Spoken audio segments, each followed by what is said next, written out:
கடையில் வாழைப்பழம் வாங்கி சாப்பிட்ட அன்றைக்கெலாம் வாழைப்பழம் வாங்கி சாப்பிட்டோம். ஆனால் இன்றைக்கி நம்ம தோட்டத்தில் விளைஞ்சிருக்கும் போது என் பையன் பிள்ளைங்க சாப்பிட மாட்டேங்கிறாங்க. மாமா நீ காலையில இந்த மொந்த வாழைத்தார் பழுத்திருந்துன்னு சொல்லி கொண்டு வந்து கட்டி தொங்க விட்டுட்டு கவுண்டிங் பண்ணிட்டு இருந்தாரு. என்னம்மா கவுண்டிங்லாம் பண்ணுறேன்னு சொல்லி கேட்டதுக்கு இல்லடி எத்தனை வாழைப்பழம் பழுத்திருக்குன்னு பார்த்தேன்னு சொல்லிட்டு இருந்தாரு. அதுக்கப்புறம் நம்ம பக்கத்தில் ஒரு ஃபங்க்ஷனுக்காக போயிருந்தோம். அதில் அவங்க தாய்மாமா வீட்டு சைட்லேருந்து பார்த்திங்கன்னா இந்த சீர்வரிசை தட்டை எல்லாமே வச்சுருந்தாங்க. அதில் நமக்கு ரிட்டன் கிஃப்ட் மாதிரி பார்த்திங்கன்னா ஒரு பிளேட்டு, அதில் வந்து வெத்தலைப்பாக்கு, பூவு, சாக்லேட்லாம் வச்சு கொடுத்துருந்தாங்க. காலையில் ஆரம்பித்த மழை மதியம் 1:30 வரைக்குமே விட்டப்பாடில்லை. சரி இதுக்கு மேலே பார்த்தா ஆகாதுன்னு சொல்லிட்டு நாங்கள் எல்லாருமே பூ பறிக்க ஆரம்பிச்சிட்டோம். அதுக்கப்புறம் எல்லோரும் தண்ணி கேட்டிருந்தாங்க. அதுக்காக வந்து கொஞ்சம் சுடு தண்ணியும் பச்சை தண்ணியும் 2 பாட்டில் வச்சு எடுத்துகிட்டு போய் கொடுத்துட்டு, அதுக்கப்புறம் இன்றைக்கி 2வது பறிக்கும்போது வீட்டுக்கு கெஸ்ட் வந்திருந்தாங்க. அதுக்காக அவங்களுக்கு சாப்பாடு செஞ்சு போண்டா செய்யலாம் அப்படின்னு சொல்லிட்டு வந்து சமைக்க ஆரம்பிச்சிட்டேன். இன்றைக்கி என்னை போண்டா போடும்போது ஒருத்தருடைய ஞாபகார்த்தம். ஏன்னா நான் எப்போ போண்டா போட்டாலுமே நீ போண்டா சூப்பராக போடுற அப்படின்னு சொல்லுவாங்க.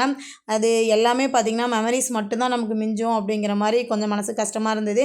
இந்த வீடியோ பிடிச்சிருந்தா சப்ஸ்கிரைப் பண்ணி வச்சுக்கோங்க. ஓகே, பாய்.